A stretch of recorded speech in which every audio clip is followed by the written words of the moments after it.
Anybody want to hit me with a yes, you're alive? Anybody?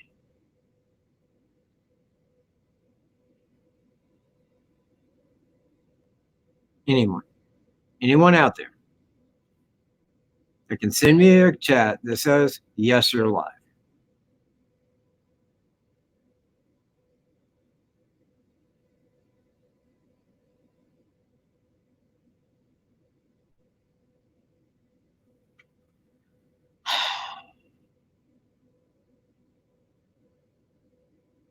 Anyone out there seeing this live?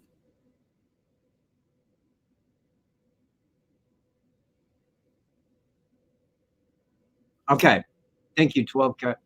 All right. I'm going to give it a minute here to let people get in. If anybody would tell me and kind of keep me updated on how many people are here, that way I can begin and nobody will have to I go back to view. Okay. Hang on. Bringing Greeno into the stream. There he is. How you doing? I'm doing. Okay.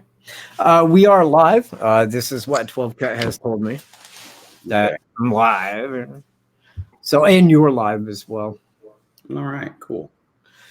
Well, I guess, people, that what I got is about 27 points and a lot of pictures to go over.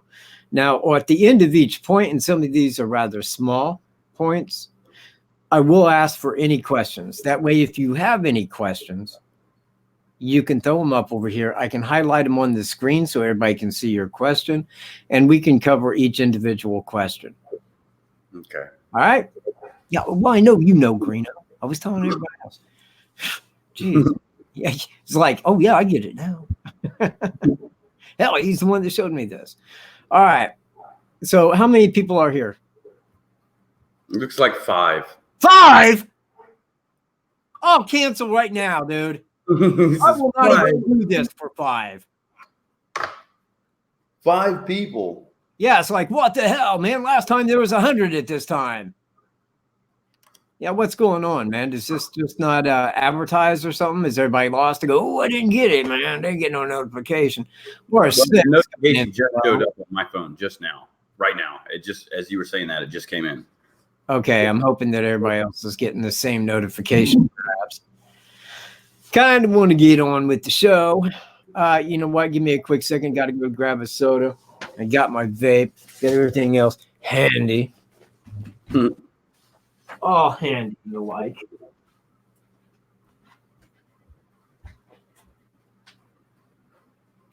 And we just find the center. Just a few more hours. I'll be right home to you. Okay. Hey, 7. It went up another one. All right. You know what? I'm going to have to maintain, everyone. I'm going to have to maintain here before I start the show because 7 people. If I know how this works here in a minute, there'll be a bunch and everybody's going to be, oh, but what points did you get? Yeah, I know, but what did you already say? Yeah, I know, but I missed it. That's how everybody does every single time. Even when you tell them the time that you're going to begin, do no notification. Yeah, man, it's called a watch. Or, you know, I guess people don't use that anymore. Like maybe your phone should tell you it's 5. God. Hey, Captain, how you doing? You know, see, I can see that and just reply. Yeah. Dig it, man. Glad you're here. Still wish somebody would tell me about what the light show was. Light show? Yeah. You'll love the light show. I'm sure you'll think it's swell. When they go off, you're welcome to my living hell. Stay away from Captain Howdy.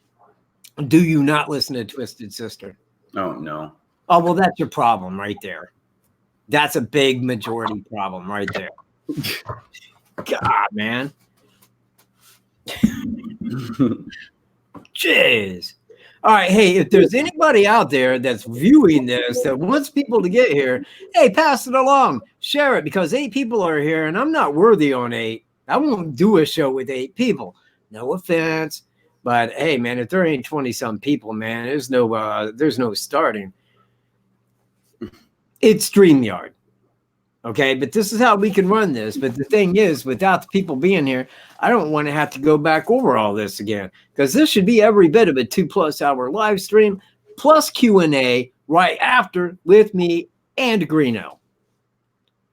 Yeah, 7 people now. All right, dude. I'm ready to hit the quit button. Said, nope, I'll do it another day. Thanks for trying, everybody. Took me 2 days to set this up, and there's 7 people here, and nobody's even commenting. I mean, am I even really live? Where is everybody? Yeah, where is everyone? That's what I'm trying to say, man. Like, where is everybody at? They ain't here. Oh, I didn't know. No notification. Get it every single time. Michael Cat. Yeah, see, I go to your channel. It says live now. Yeah, and there we are live right there. Standing there live. 7 watching. Yeah, I've been sitting here for 7 minutes, and I'm sure it's boring. Well, there's 9, though. Hey, it did go up to 9. All right, there's 9 people. Can I see some chat, 9 people? Any kind of chat, really. Oh, man, tell me about how your day is going. Yeah, so I'm seeing, there it is. Okay. There they are. Okay. There you are. I'm here. Hello, everybody. Yeah. I think people might start be rolling in here. I don't know what the delay is, and I didn't know that there is any delay. It says you're live now, and it says like 7 minutes you've been live. Yeah.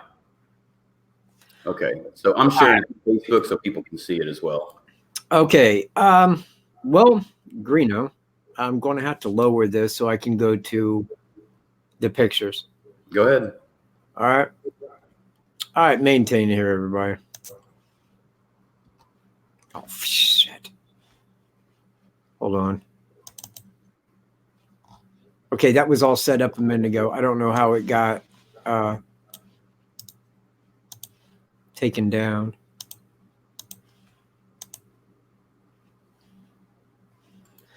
All right. The first point I have is that Thomas Bruce was dressed like Bridge Guy while committing the Catholic supply store sexual assault and homicide. Now, I bring this point up for a good reason.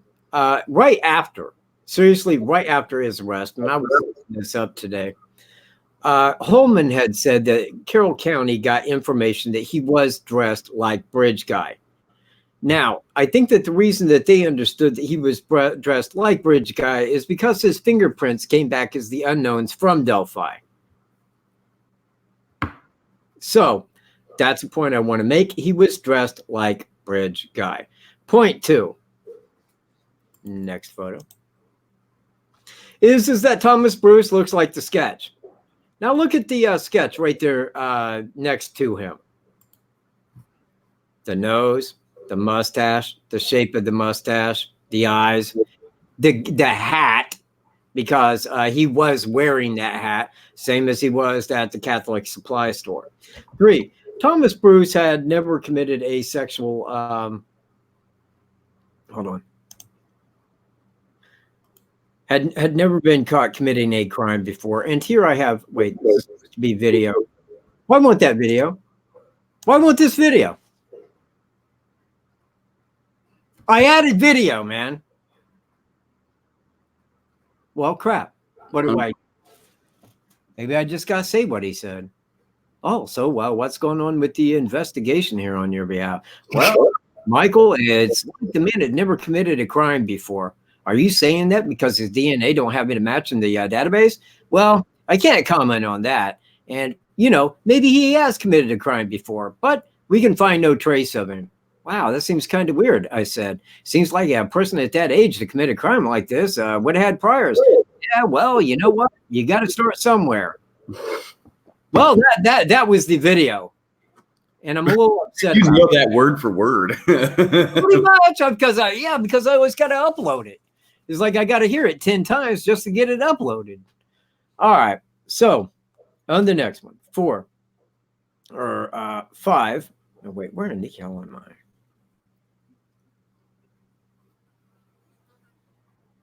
That would be 4. Thomas Bruce had no DNA or fingerprints to be matched with. 5. He had lost his job at the before the Evansdale, Iowa murders at Schnuck's grocery store as manager, and had filed bankruptcy and resigned from his job 1 month prior to the Delphi murders as an insurance agent. All right. 7. Google Maps shows that, or wait, no, okay, my bad. This is 6. Thomas Bruce was born and raised in Montrose, Michigan, with family living in Michigan, and has a brother living in Fort Wayne, Indiana. 7. This is the route. Google Maps shows 2 directions from St. Louis to Fort Wayne, Indiana. One being the Hoosier Heartland route, taking Highway 25 by Monon High Bridge Trail. This is why the suspect knew the trail, as he had probably stopped there many times en route to his brother's house. He also knew that this was a small trail and that locals there did not know who he was. The dates of the Evansdale, Iowa, and Delphi murders are reversible. 71312 to 1317. Now, the odds of that, and I had somebody reach me here a while back and said that the odds of that are 1 in 365. Wrong. Actually, on a 5-digit date like that, the odds would be 1 in 100 years, not 20 or not 1 year. So the odds of this happening are 1 in 100 years.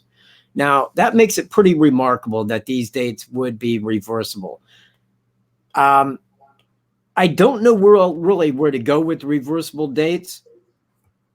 I mean, look, if I'm to look at this like this, that he committed Evansdale on Friday, December the 13th, but then lost his job after filing bankruptcy, and then went out and did the identical on the reverse date. On the reverse date, the odds of that are higher than a lottery. Now, I ain't talking about it just being 1 in 100 years. What I'm saying, for him to actually select that date out of every day and to go perform the identical on the exact reversible date, that is very bizarre to me. Just throwing that out there. All right, 9. Thomas tried to change his appearance after the Delphi murders. He had shaved his head and parts of his facial hair, as stated that he would by law enforcement. Now, here he is, and this is about 1 year after the murders. Head shaved, and if you look at the goatee, now it looks a little filled in right under the mouth right there, where it was kind of split down in the beforehand pictures. I don't know that he would have did that exactly, but it is different.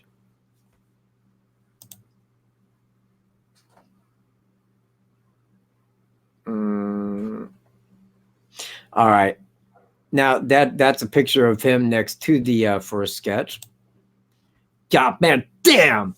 Really? See, because I can't play the video. Nope, I'm playing the video. I'm playing the video. Give me a second. And I'm doing this right or I'm not. This is Bridge Guy walking. Now, this is Thomas Bruce walking.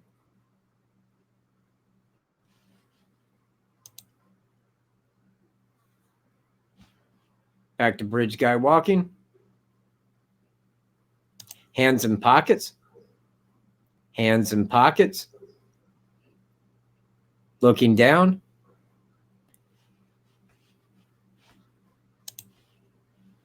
All right. Now, where in the hell was I? There. Oh, wait. I just got to go to 11. Screw it. You know what? I'll do it like this. 11. Okay, Thomas Bruce owned handguns. In his bankruptcy filings, he listed the handguns that he owned: a Glock 43, a Sig Sauer, and a .22 caliber pistol. From the beginning of the Delphi murder case, upon seeing an older man who had abducted and murdered 2 young girls at a hiking trail, I assumed he had a handgun to create duress in the girls and get their compliance, and not to run or scream. It seemed the only way for it to occur. I'm not saying he shot them, but he used the handgun to control the situation. He had handguns and would carry. The brown item under his jacket may very well be a holster or a fanny pack, but I believe he certainly had a handgun with him. Now, this right here is the handguns that it lists him having on the bankruptcy filing. It says a 6-hour handgun, but there's no such thing as a 6-hour handgun. And I believe that that is a typo for 6 hour, not 6 hour. All right, 12. Gotta do these one by one. Jesus H. Christ. Okay. 12. The suspect in Evansdale, Iowa, drove a white, boxy, older style Suburban. I looked on Google Maps of 2012 and looked at his property where he was living at the time of the Evansdale murders. And this was a vehicle parked out front. Now, I don't know that that's a Suburban. It looks kind of like a van, but if you look at the back of it, let me blow this up a little bit. It looks like a tire about right there on the back, right there. And does look boxy, but this right here looks like a window. You see where I'm at? Mm-hmm. So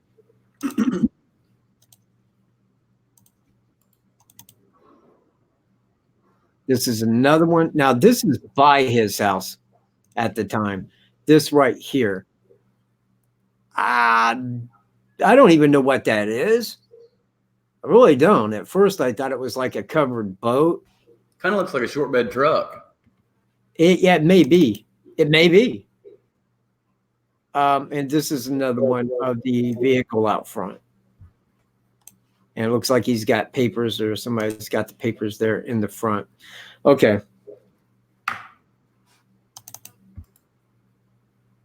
Now, after being arrested for the Catholic supply store sexual assault and homicide in St. Louis called Carroll County to inform them that they had arrested a man that was dressed like Bridge Guy during the commission of the crime. He as well looked like the first sketch in the Delphi murders and had never been caught committing a crime in his past. My question to this is, how did they know? My reply to that question is easy. His fingerprints came back as the unknown fingerprints that was taken from Delphi. They were already placed in the database. As I have stated since the first year Delphi press conference after the interview with Kim Riley, that I believe that they had more than just DNA, as DNA is only taken in certain crimes and not every crime. So when he told me that he had never committed a crime and they could find no trace of him, I assumed right then that they had more than just DNA, that probably fingerprints was left as well. Now I see 14. Shit, I got to kill this again. 14. Yeah, man, I missed a bunch right there. Okay, 14. The distance between St. Louis and Delphi, well, I said distance, the time difference between their, the travel time between St. Louis and Delphi is 4 hours and 33 minutes. That's from Imperial there. I want you to know that. It's actually, that's to Fort Wayne, and I screwed up. That's to Fort Wayne. Actually, the drive time to Delphi is, which sets right here, is 4 hours and 33 minutes. Now, with that being the case, and realize that he was driving from Central Time into Eastern Time. Now, if he left at 3 o'clock with a 4.5 hour drive back home, and when he's going back west, he loses 1 hour going into Central Time. This would make it on his watch 3.5 hours, which would have got him home by 6:30. Maybe a little bit quicker because the guy liked to drive fast. From everything I gather from all of his posts, the guy liked to speed quite a lot. And I'm talking in a car, not meth. All right. Let's see, where is that? Okay, this is 15 here. I got to go all the way back. 15.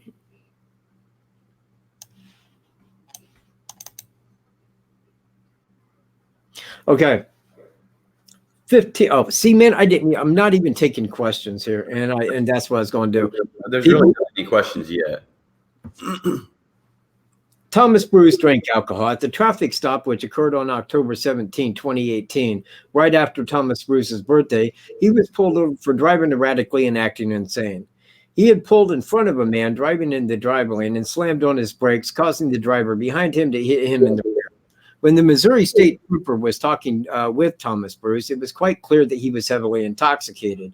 He had left a drinking and eating establishment prior to the Catholic supply store sexual assault and homicide. I feel that he was drinking prior to that attack. The 77-year-old woman who was sexually assaulted on September 27th of 2018, he had barged into her house, then committed the assault. Smart Money says that he was drinking prior to that crime as well. Serial killers generally use alcohol. Not all, but certainly many do. Ted Bundy, John Gacy, Jeffrey Dahmer, BTK, Ed Kemper, just to name a few, used alcohol. In the words of Ted Bundy, he said after his first murder, he felt evil, like a demon.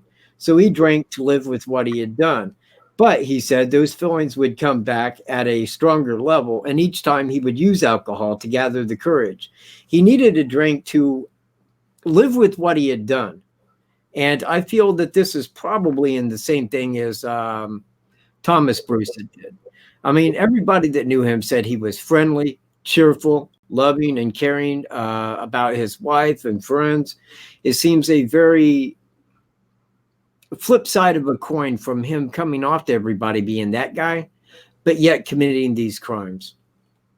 16 is a point of interest. Oh, hang on. Yeah, see, I didn't even go through all those. But yeah, there was him at the traffic stop where he was, and that was on video. Man, I really had this set up, and I'm letting everybody down. I'm sorry. I'm really, really sorry and stuff. But, there's Jamie Schmidt, who he killed and stuff. Now, right here, as a point of interest, Thomas Bruce is a man that had never been arrested in his lifetime. No crime could be found on him. So why does he go in and commit 3 acts where the cops were called? The 77-year-old lady, the traffic pullover, and then the Catholic supply store, all in 3 months. The first one, 77-year-old lady, was in September. October was the traffic pullover, and November was the Catholic supply store sexual assault and homicide. Now, I think that this was a breakdown mentally on his behalf, and the Evansdale FBI profile for the suspect says that the suspect likely kept Greeno. Yeah, I'm here. Please don't type. It's coming straight through. Can you hear it? Yeah, like click, click, click, click, click, click. Here, let me take you off the stream for a second, all right? Okay.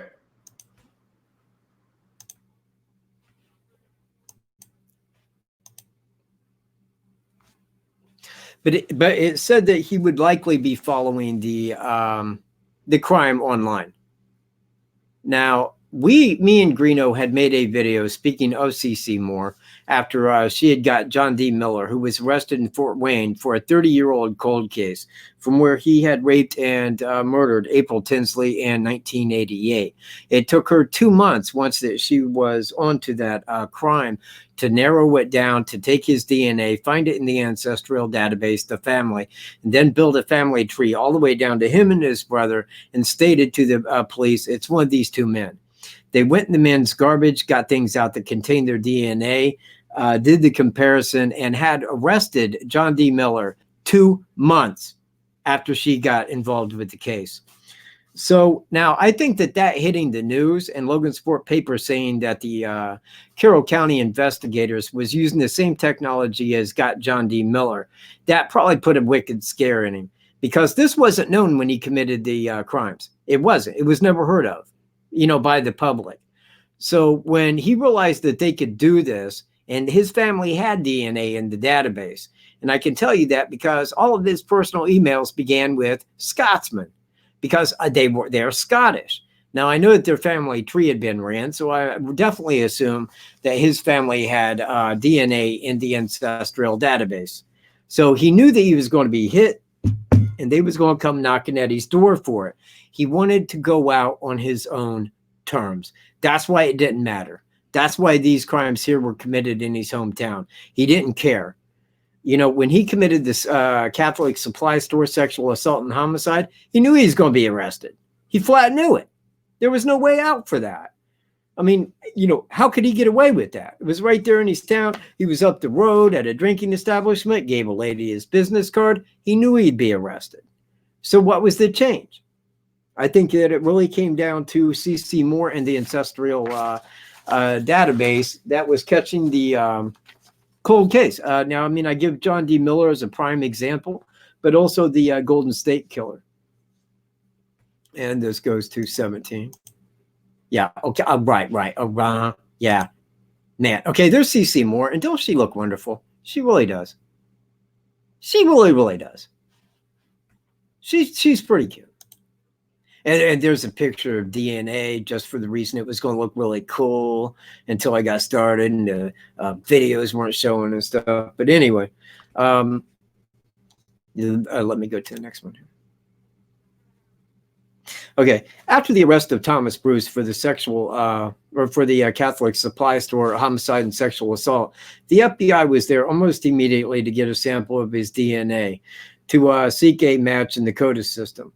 When Sheriff Lesenby was reached by St. Louis regarding the arrest of Thomas and the possibility he may be the Delphi suspect, Sheriff Lesenby was sent the mugshot of Thomas Bruce. Do you think he took that mugshot to the two people that had seen the suspect? I do. I definitely do. Of course he did. Now, if both individuals had said, no, sir, I'm sorry, that is not the man I seen at the trails that day, now, while he definitely may have sent that off to be, make clear on it, the thing is I don't think that it would have, he sent the Carroll County suspect DNA off right before Christmas of 2018. That was 1 month after the arrest of Thomas Bruce. That gave the FBI time to get his DNA, take it back to Quantico, get it set up for comparison, and then they sent it in. Now, at that time, I assure you that Sheriff Lesenby already knew that Thomas Bruce was that man, because when he took the mugshot to him, I'm positive that most of them said, yeah, no doubt, that's the man. So he knew that they had him, and he knew that he was in a St. Louis jail, that he couldn't hurt anybody, and they knew that they had to be quiet about it. They can't tell the public. I mean, you got to understand, they cannot tell you and me, because they have to talk to him to get his side of the story, to maybe get a confession, but they will not release anything to the public until at which time they can talk to him. Now, they cannot talk to Thomas Bruce until at which time his current trial is through, until he is convicted, and that's when they can, and it will probably take a month or two after that until he gets his DOC number for the Missouri State. Anyway, on to 18. Let me see. Wait, how many do I got on that? 17.3. Okay. You know what? Should have had an eye on that. The FBI. And there he is right there. That's when he was going, but like doing stuff again. All right. Now, 18. Now, they couldn't just press charges without speaking to the suspect firstly. The only thing they could say is, we have his DNA at the crime scene, and we don't speak of our investigation.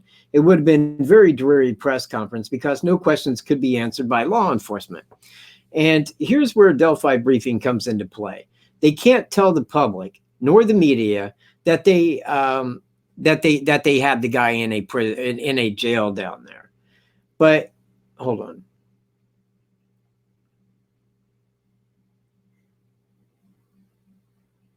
All right. Anyway, and this change the subject. I'm not very good at typing shit out. But they have a tip line, and that has been open since the beginning of the Delphi murders case. And it has over 46,000 tips that must be investigated. Every single tip must be investigated. So now is to end this mess, they handed out at the Delphi briefing old information, such as, we now feel the suspect is between the ages of 18 and 40, lived, or worked in the Delphi area. Now that's old information. It would now take a complete idiot to believe that. And that is me talking. I'm not, if you believe it, I'm not calling you an idiot, but I don't think that you've been like deep into this case, man. I think that anybody is following that from law enforcement and believing it fully is not looking at the statistics that I'm talking about. 46,000 tips have been phoned in, people. The population of all of Carroll County, man, woman, and child, is 20,000. That means that there was 26,000 tips that went over the complete population of Carroll County. And they say that he's from there. They feel that he's from that area. lived there. No, because look, if he was from Delphi, if he was, he would have been hit immediately. As soon as the pictures were released, he would have been hit. The audio, he would have been hammered. He ain't from there. In fact, I'm stating right now, he's not even from Indiana. He was born in Michigan, and right now he's living in a St. Louis jail. All right, on to the next one. Oh, man, geez. Okay, man, I typed a whole hell of a lot on that. Yeah, all right. Mary covered the walk. Whoop-de-woo. Okay, man, geez, this should have been so good. It just should have been. Man, this should have been the total shiznizzy. 1 second. Because I got this down here. All right. You know what? Screw it. I can cover the other points. This should have been like so much better. So much better. So much better. Okay, is there any questions at all? Because I'm disappointed. I am disappointed. I am. This was set up to go so well. I don't even see questions, and there's 29 people here. This has been a major letdown. You know what? That's it. I'll see you in my next video.